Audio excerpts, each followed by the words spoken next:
Hi, I'm Maya Fridman.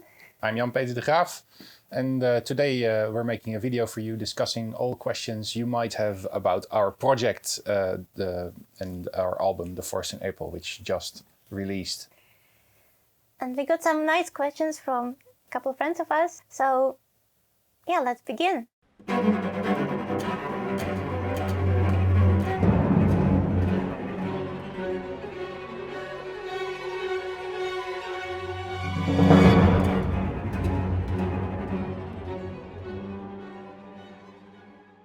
How do I prepare for recording? Well, in this case, I spent a lot of time with Jan-Peter, working together and rehearsing together on every single detail. And this time we also had a great help from Carlos. Carlos Marinerayo is a great pianist who actually helped enormously by playing the orchestra part on the piano. And this way, of course, I learned the music much better. And also Jan-Peter was there conducting. That was actually one of the best thing ever, because I could not only get used to playing with a conductor, but conductor who's also a composer, it's the best. Yeah, well, thank you. The thing is that what I remember most from these sessions basically is how sort of the physical movement of the conducting connected with the sheet music in a way, and connected with you and Carlos. And it made the rehearsal process going much quicker. And the way because we started already collaborating on this, and then preparing for the CD recording already, I think about half a year before the recordings took place, or months before. Mm-hmm. And I was still writing the piece. So it also influenced the writing of the piece itself, the preparation, how we did it. And I think that caused it also to make it such an, especially The Force in April. The Rimpeling was of course an older piece, but The Force in April, such an integral piece and such an intense collaboration between composer and performer, in this case you. Can I ask you a question actually? Yeah, sure. How would it be for you if we would never meet before the first rehearsal? That would be. I think that would be very difficult for me.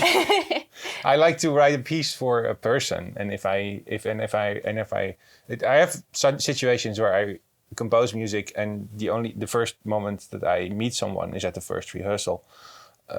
It feels always a bit uncomfortable. It's like meeting someone for the first time, and you don't know really what to expect. So, the time where you get to know each other is much shorter. So also the amount of work you can do during the rehearsal process is not as much as if you meet beforehand and really start to know someone, and because that also influences the rehearsal process, and it makes it go much deeper. So you can get much more out of it, because we already started collaborating way before we started rehearsing. It's about 1.5 years before we started rehearsing the piece. We already came together, and we had lots of coffee together and just discussed life, and the things that are important to us, just to get to know each other better. And I think that's a very healthy start to start such a big project, like a solo concerto for someone.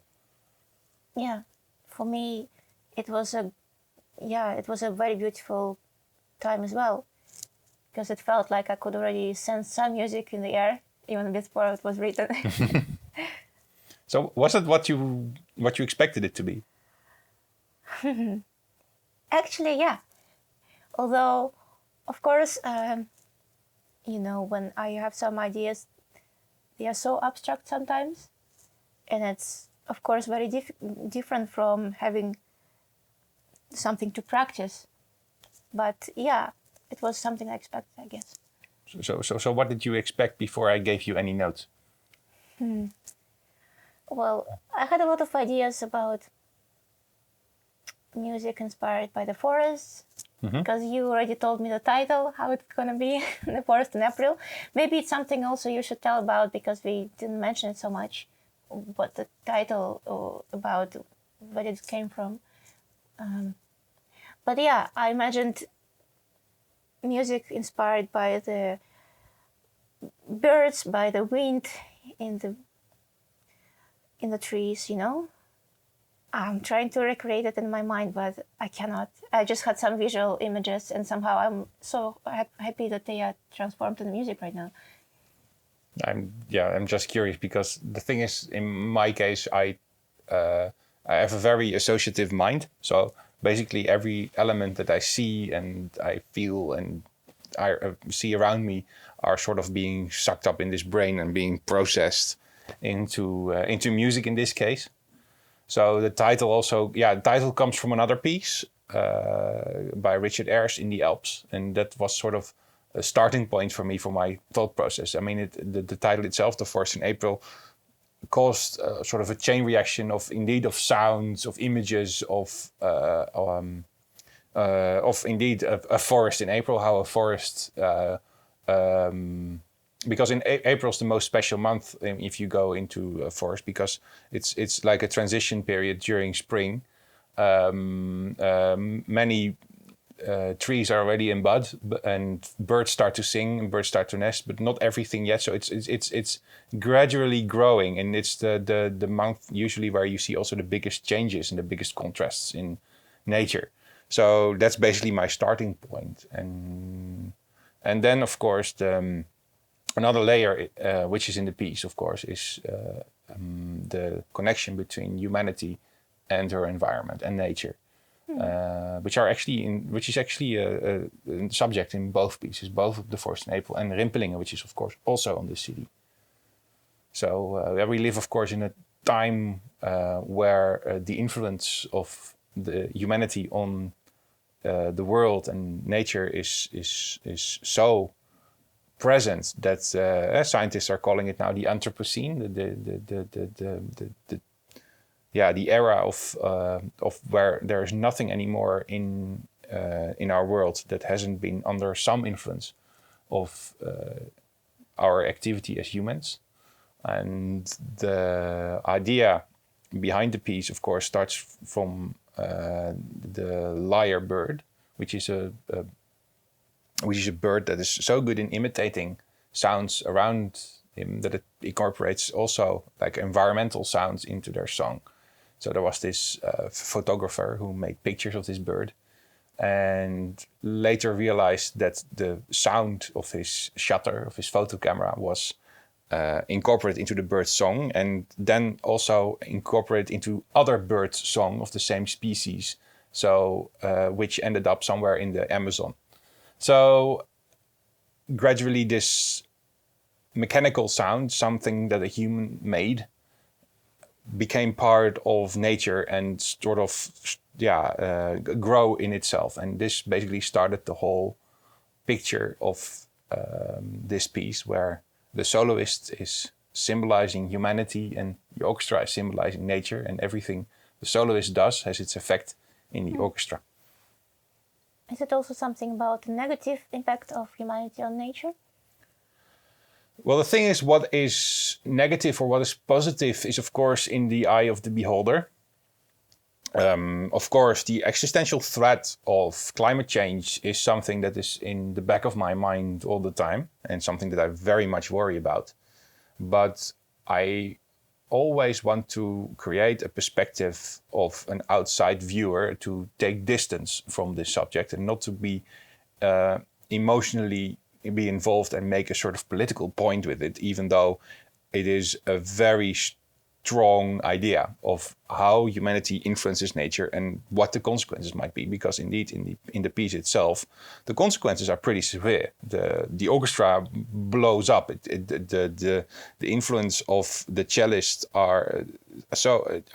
these effects are so enormous that the orchestra almost blows itself up, and only in the last movement it dies. And the only thing that the cellist does is playing a little requiem for the dying of the forest, which is of course a very dark ending, even though in the end there is a little bird coming back. But if it is of course the question if that bird can change anything. Yeah. Do you think the audience, the listeners, should be aware about this story, this idea behind this piece? Yeah, it's in the booklet as well. Of course, but can you imagine someone listening to this music without having read the booklet? Of course, then you have just a layer of it being a concerto for cello and orchestra, Sure. which it also is. It's also an abstract piece of music, which with a nice shape in it.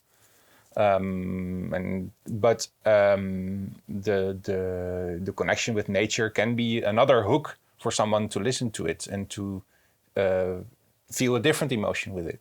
Yeah. But I think the music can speak for itself, and that is already very powerful. Yeah, I believe so too. I think it can inspire someone to make some kind of a different narrative. At the same time, I feel the message is very important, and I hope that the listeners can also learn something from it, maybe. Well, yeah, and even if they not learn something from it, I would say at least it's good to at least feel something about it. I think that's the most strong thing. It's the most strongest, not to because everybody knows climate change is real. Even climate change deniers see around there that their environment is changing, and the way we react to that is very important. And part of this process, music can help to process something that is too big actually for us to grasp, because it is too big for us to grasp. We don't see, we can only make predictions on how it's going to be, but we don't see the real thing beyond. So, and music can help us put things a bit more in perspective. And I hope that I can contribute a bit to that by offering people some comfort and some hope, but also to give them a strong warning.